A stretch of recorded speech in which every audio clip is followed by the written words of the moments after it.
Okay, my name again is Herbert Eugene Hansen. I was born in rural Iowa on a farm. I had an older brother and later on a younger sister. We were sharecroppers. We didn't own our farm.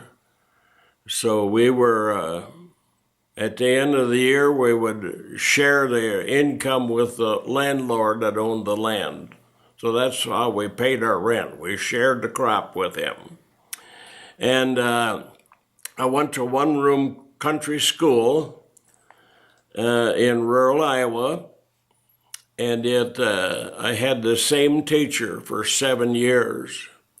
In the 8th year, I had a different teacher, but my first 7 years was one great teacher. Her name was Helen Larson, and she'd had polio, so she was partially disabled, but she was a fantastic teacher.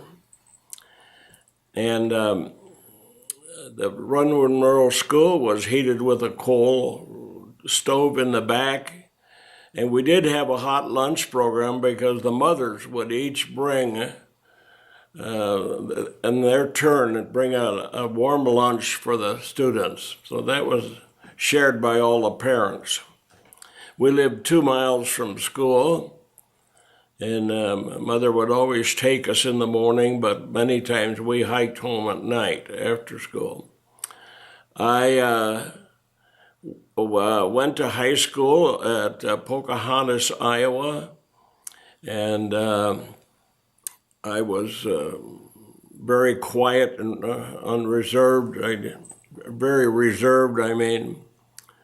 But I did able to take agriculture. They had an agriculture program, and I loved that. That was my favorite subject because I loved farming.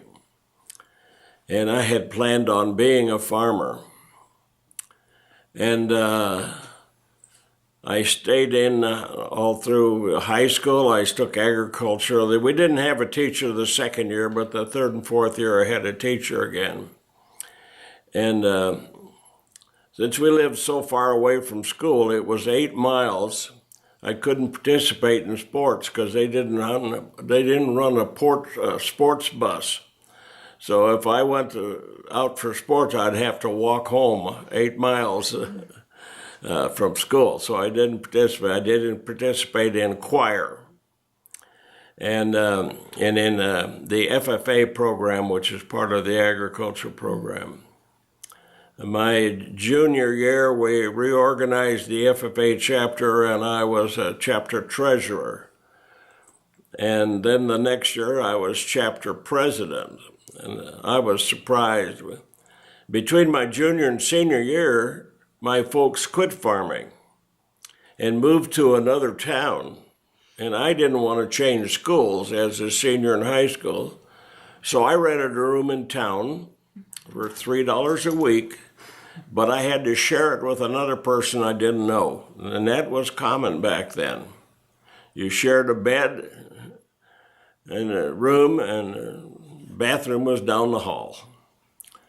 So I got a job in a restaurant after school, which would allow me to have a free dinner and some extra cash for the rest of the week and pay my rent.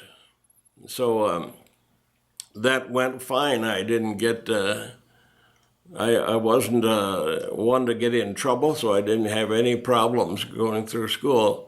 And one day as I was coming down the hallway in my senior year, my agriculture teacher met me and he handed me some papers. And I said, "What is this?" He said, "It's an application to go to college." And I said, "Why would I want to do that?" Because I was looking forward to getting out of school. He said, "I think you could become a teacher." Well, I had never thought about that before, but since my folks had moved off the farm, I didn't have a chance to start farming because I had to borrow my dad's equipment and get some livestock from him to get started, but I couldn't do that. So I decided to go ahead and go to college. So I filled out the forms, and in there was a application for a Sears Roebuck scholarship. They used to give scholarships for farm kids to go to college because they did a lot of business in rural America through their catalog. We even ordered our baby chicks out of a catalog every spring. We order 100 chickens and 50 ducks, and they would be delivered by the postman.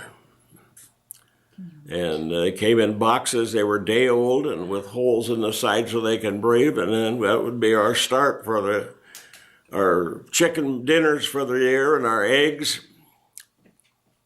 And then we could sell the ducks. And we always had duck for Thanksgiving and Christmas because we didn't have any turkeys. So we always fixed duck, and I love duck.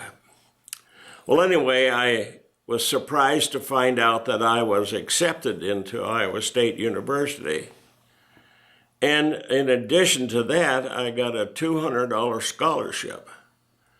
And I wasn't that great of a student. I wasn't a 4-point student or anything like that, but I was surprised I got both of those. And that $200, I worked that summer after graduation from high school and did custom spraying for weeds and insects around the county. And at the end of the summer, I caught a ride with a friend down to Iowa State University. Mother gave me $10, and my dad was discouraging from going to college. He thought that was a waste of time, but my mother was very encouraging. But then I found out that that $200 was a full ride scholarship. It paid all my books and tuition for the whole year, $200. The tuition at Iowa State was $46 a term per quarter. And I had enough left over for some food. And then, of course, I got a part-time job. And I had worked in a restaurant, so I got jobs in a restaurant. I was a soda jerk, and I was a waiter, and later on I became a fry cook in a hamburger joint. And my freshman year, I joined the choir at our church. And in downtown Ames, Iowa, and that's where I saw this blonde girl sitting with the girls singing, and I kind of liked her looks, and I kept watching her, and eventually we started dating, and 2 years later we got married. So anyway, I got through the first year, and I worked the summer between my freshman and sophomore years in construction back in my hometown of Pocahontas, Iowa.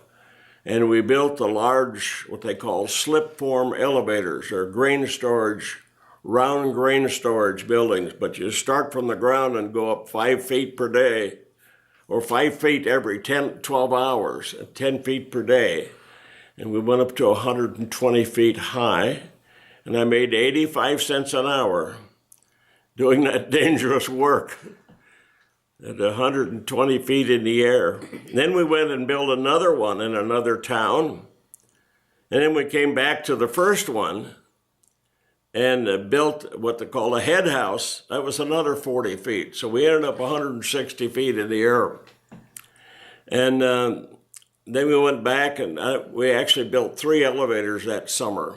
And I still made only 85 cents an hour, but I had enough money left over, and I worked at night, 10 hours a night, so I didn't spend any money. So I had all my money saved up, except for my room and board.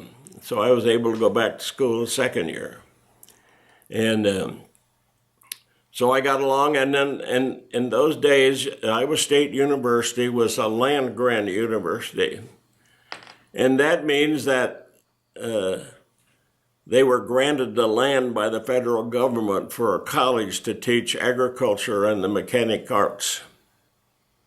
And so because of that, you had to be in ROTC. Okay. So the first 2 years, it was required all able-bodied men were to be in ROTC. And at that time, the Korean War was breaking out, and I kind of liked ROTC, so I stayed on to my junior and senior year. So when I graduated, I got a commission in the Army Artillery as a second lieutenant. And anyway, between my sophomore and junior year, my wife and I got married.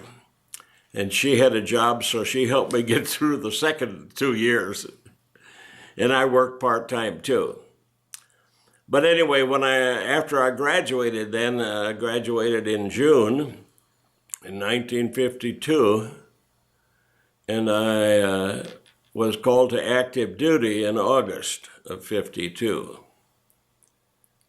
And first we were assigned to Fort Sill, Oklahoma, for training as a forward observer in the artillery. And then we were transferred to Camp Carson, Colorado for further training. And then they decided we needed to teach infantry, so suddenly we became infantry trainers. And we did that. And then I was sent overseas to Korea in 1953.